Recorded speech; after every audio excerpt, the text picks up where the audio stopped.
तिवारी के साथ जो डांस घटना हुई है उसके विरोध में आप यहाँ जुड़े हैं।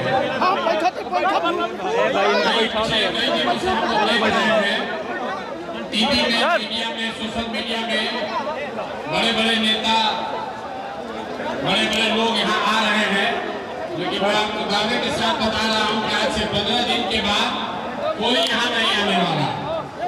जिस दिन जांच थोड़ी सी कम हुई, सरकार को भी पता है 10 दिन तक हल्ला हंगामा होगा, चुपचाप बैठे रहे। 10 दिन के बाद जैसे ही जांच कम होगी तो फिर वही काम होगा। भरत तिवारी पहले व्यक्ति नहीं है जिसको पुलिस ने व्यवस्था में मार दिया है। बिहार में ऐसे कई लोग हैं जिनके साथ ये दुर्घटना हुई है, लेकिन तब आपने आवाज उठाई नहीं। अभी आप देखिए, लोग कह रहे हैं हमको न्याय चाहिए, और आपको ये भी नहीं पता है कि न्याय के तौर पर क्या चाहिए। आप कह रहे हैं कि जो कांस्टेबल है, थाना प्रभारी है, डीएसपी है, उसको पकड़िए, उसको जेल में डालिए। मेरे भाई, थाना प्रभारी और डीएसपी तो किसी के आदेश का पालन कर रहा था। आपको ये देखना है कि अगर बिंद समाज के जिन लोगों के लिए भरत तिवारी लड़ रहे थे, अगर उसके चापाकल में पानी ठीक आ गया होता तो ये स्थिति ही नहीं हुई होती। उनका क्या? बिहार के मुखिया ने, सम्राट चौधरी ने अभी तक संवेदना के एक शब्द भी नहीं बोले हैं। और ये आदमी कह रहा है इनके लिए पुलिस का मतलब है सिर्फ गोली चलाना। तो मेरे भाई, ये वहां बैठ के ये इसलिए कर पा रहे हैं कि आपके हमारे जैसे लोगों ने इनको वोट देकर वहां बैठाया है। अभी फुर्सत नहीं है इनको यहाँ आने का। ए भाई दबो मत यार, पीछे रहो। देना होगा तो तुरंत आएंगे। तो मैं यहाँ बिहार का नेता बनकर नहीं आया हूँ। मेरा घर भी शाहबाद है। शाहबाद के बेटा के बनकर आए हैं, बिहार के बेटा के तौर पर आए हैं। और आपसे दो ही बात कहेंगे। एक, मेरे भाई, जितनी समझ मेरी है, इस परिवार को पैसा नहीं चाहिए, इस परिवार को नौकरी घर नहीं चाहिए। आपको पैसा नौकरी घर नहीं चाहिए, आपको सबसे पहले भरत भूषण तिवारी के लिए न्याय चाहिए। हम लोग इस पर सहमत है कि नहीं है? भरत भूषण तिवारी के परिवार के भरण पोषण की जिम्मेवारी यहाँ के लोग, पीछे रहो, एक एक व्यक्ति उठा सकता है अपने कंधे पर।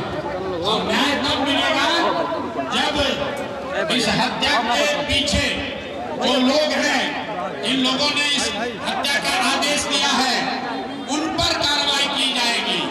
अभी भरत जी के माता जी से जब बात हुई है तो उनको हम लोगों ने 2 आश्वासन दिया है। आप ध्यान से सुन लीजिए। सरकार ने कहा है कि इस घटना की न्यायिक जांच की जाएगी। हम लोग की पहली मांग ये होनी चाहिए कि न्यायिक जांच किसी रिटायर्ड जज के द्वारा नहीं, सिटिंग जज के द्वारा किया जाना चाहिए। और 3 महीना के अंदर अंदर जांच को पूरा किया जाना चाहिए। दूसरी जो बात है कि सिर्फ जिन लोगों ने गोली चलाई है या जो घटना स्थल पर थे उन पर कार्रवाई हो, वो जेल जाए, फांसी पर चढ़े। लेकिन उसके साथ साथ न्यायिक जांच में इस बात की भी जांच होनी चाहिए कि पटना में गृह मंत्रालय में बैठे हुए अधिकारी, जो नेता हैं, डीजीपी हैं, बिहार के गृह मंत्री हैं, क्या उन्होंने किसी ने गोली चलाने का आदेश दिया है कि नहीं दिया है? इस बात की भी जांच होनी चाहिए, तभी इंसाफ होगा। नीचे के कांस्टेबल और यही तो मेन बात है। नहीं होगा मेरे भाई। आज यहाँ जिसको आप सस्पेंड कीजिएगा 6 महीना के बाद फिर बहाल हो जाएगा। इसलिए न्यायिक जांच को सही तभी माना जाएगा जब न्यायिक जांच के दायरे में पटना में गृह विभाग की भूमिका, एसटीएफ के चीफ, पटना में पुलिस के महकमा के हेड डीजीपी और गृह मंत्री के भूमिका की भी जांच को न्यायिक जांच का हिस्सा बनाया जाए। यही मांग यहाँ करने आए हैं।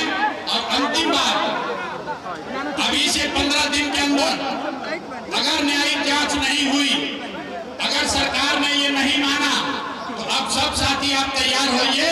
इस गांव में बैठने से नहीं होगा, पटना चलना होगा, सम्राट चौधरी के घर चलना होगा, उनसे मिलना होगा, नहीं मिलेंगे तो उनका घेराव करना होगा।